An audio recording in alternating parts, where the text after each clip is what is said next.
Chers bien-aimés dans le Seigneur, Shalom. Dans la vidéo précédente, on avait parlé sur la loi, c'est-à-dire le but de la loi. Donc aujourd'hui, je vais vous parler sur la malédiction qui est liée à la loi. Amen.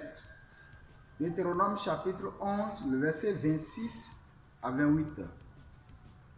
La Bible déclare: Vois, je mets aujourd'hui devant vous la bénédiction et la malédiction. La bénédiction, si vous obéissez au commandement de l'Éternel, votre Dieu, que je vous prescris en ce jour. La malédiction, si vous n'obéissez pas au commandement de l'Éternel, votre Dieu, et si vous vous détournez de la voie que je vous prescris en ce jour, pour aller après d'autres dieux que vous ne connaissez point. Amen. C'est-à-dire, Dieu ne nous a pas imposé quelque chose. Il nous a laissé maintenant le choix de choisir. Si toi, tu peux observer la loi de Dieu, tu seras béni. Mais si tu ne peux pas respecter la loi, tu seras comment? Maudit. Amen. Donc, la balle est toujours dans votre camp. Si vous voulez respecter la loi, vous devez respecter toute la loi. Amen.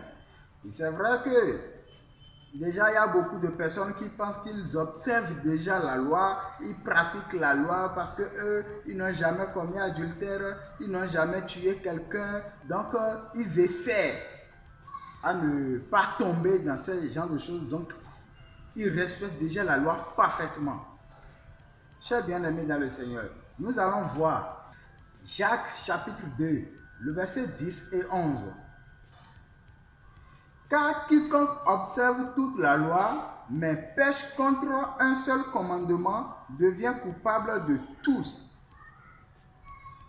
En effet, celui qui a dit « Tu ne commettras point d'adultère » a dit aussi « Tu ne tueras point ». Or, si tu ne commets point d'adultère, mais que tu commettes un meurtre, tu deviens transgresseur de la loi.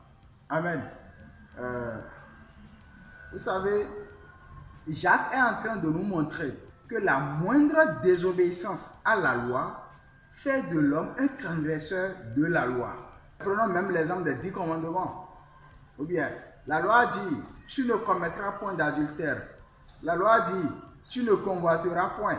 La loi dit, tu ne tueras point. Et la loi encore dit, tu ne te mettras point en colère contre ton prochain. Amen. Mais voici, Jésus a dit maintenant que même si toi, tu ne commets pas adultère, et puis tu as juste convoité une femme, ça veut dire quoi? Tu as déjà commis adultère avec elle dans ton cœur. Dieu a dit, tu ne tueras point, n'est-ce pas? Mais la Bible a dit quoi?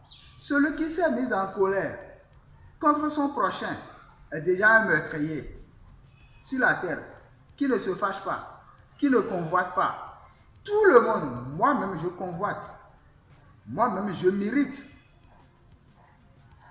Vous comprenez un peu?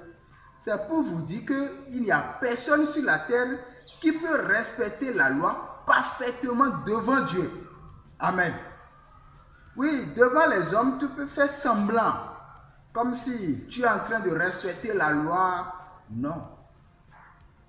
Devant les hommes, tu peux agir comme ça. Mais devant Dieu, tu es incapable. Tu ne peux jamais faire. Pourquoi? Parce que la convoitise est en toi. Ça veut dire que tu es toujours lié à la malédiction. Si toi, tu penses que tu vas respecter la loi pour aller au paradis, ça veut dire que tu es déjà lié à la malédiction. Pour que vous compreniez, on va lire Galates chapitre 3, le verset 10 et 11. Car tous ceux qui s'attachent aux œuvres de la loi sont sous la malédiction. Car il est écrit, maudit est quiconque n'observe pas tout ce qui est écrit dans le livre de la loi et ne le met pas en pratique. Le verset 11. et que nul ne soit justifié devant Dieu par la loi. Cela est évident, puisqu'il est dit, le juste vivra par la foi. Alors, chers bien-aimés dans le Seigneur, comme personne ne peut jamais respecter la loi parfaitement devant Dieu, tous ceux qui prennent le chemin de la loi sont sous la malédiction. Jacques 2,10 nous a montré que même si toi, tu n'as jamais commis adultère, mais tu as tué, tu es un transgresseur de la loi. Oui, tu n'as jamais commis adultère physiquement comme ça, mais tu as convoité une femme ou un homme. Ah, cette femme est belle, hein? Waouh, c'est quelle femme Coca-Cola ça? Ah, vraiment. Si cette soeur peut devenir ma femme là, ça serait très joli, hein? Oh, vraiment, on va mener une bonne vie de couple, vraiment.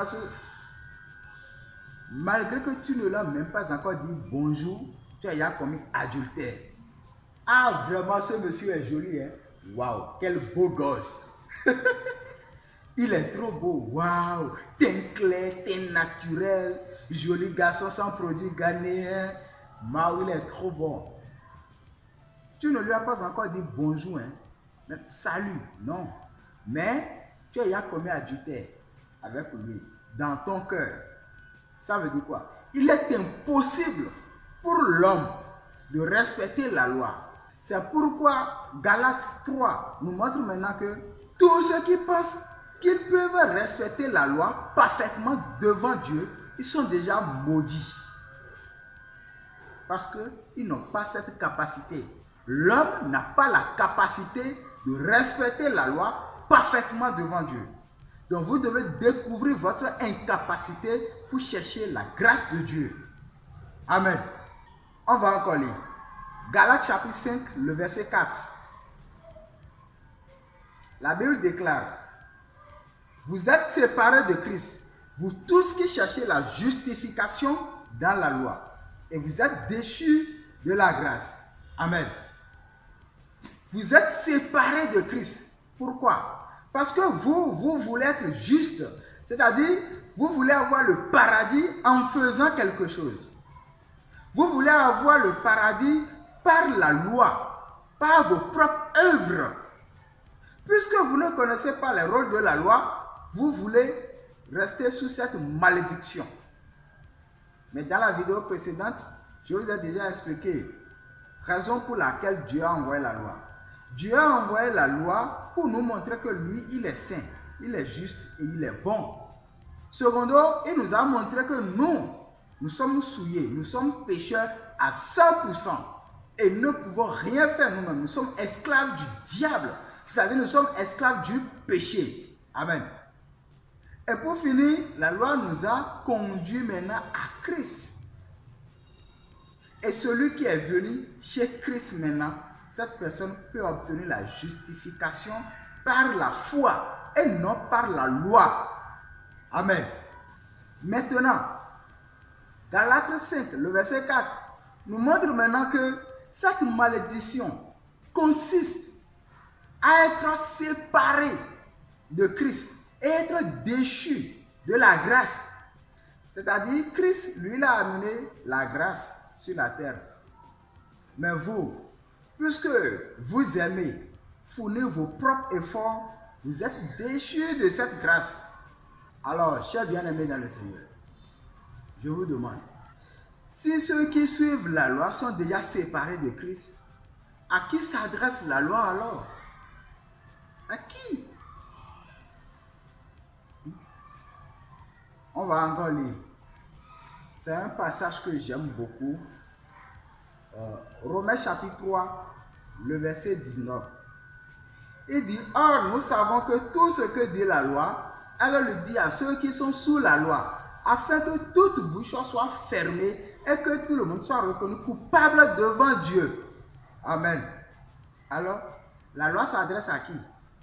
À ceux qui sont sous la loi. Pourquoi? Pour leur montrer leur incapacité, pour leur montrer qu'eux-mêmes ne peuvent rien faire. Amen. Ils ne peuvent rien faire. En ce temps, ils peuvent fermer leur bouche devant Dieu, devenir coupables devant Dieu et savoir que c'est uniquement par la grâce de Dieu qu'ils peuvent hériter le paradis. 1 Timothée chapitre 1, le verset 9, la Bible dit: sachant bien que la loi n'est pas faite pour le juste, même pour les méchants et les rebelles, les impies et les pécheurs, les irréligieux et les profanes, les parricides, les meurtriers. Amen. La loi est faite pour qui? Ce n'est pas pour les justes. Les justes, eux, ils sont déjà justes. C'est-à-dire, ils ont déjà obtenu la justice de Dieu par la grâce gratuitement. Mais la loi est faite maintenant pour les pécheurs. Pourquoi? Pour qu'ils voient leur image et croient maintenant que c'est uniquement par la grâce de Dieu qu'ils peuvent aller au paradis. En ce temps, ils peuvent croire en Jésus. Donc la loi n'est pas faite pour le juste, non. Mais c'est pour les pécheurs. Si tu es pécheur jusqu'à présent, sache que la loi est faite pour toi. Moi, je suis déjà justifié. Je ne suis plus sous la loi. Je ne suis plus sous la condamnation de la loi. Je ne suis plus sous la malédiction de la loi. Il y a une grande malédiction qui est liée à la loi. Cette malédiction consiste à ce que ceux qui s'attachent aux œuvres de la loi sont séparés de Christ. Et ils sont aussi déchus de la grâce. C'est-à-dire qu'ils ne peuvent jamais aller au paradis. Jésus-Christ a dit: je suis le chemin, la vérité et la vie. Nul ne peut aller au Père sans passer par moi. Alors toi, tu es déjà séparé de Christ à cause de la loi. Tu vas aller où? Dans l'enfer. Dans l'enfer. Donc, chers bien-aimés, abandonnez-vous s'il vous plaît et croyez uniquement à la parole de Dieu et non en votre propre pensée et non en votre propre connaissance. Amen. Alors, qu'à travers la loi, nous ne pouvons que reconnaître notre statut de pécheur à 100%. Si nous connaissons cela, nous pouvons rechercher maintenant la solution qui n'est pas du tout dans la loi. Amen.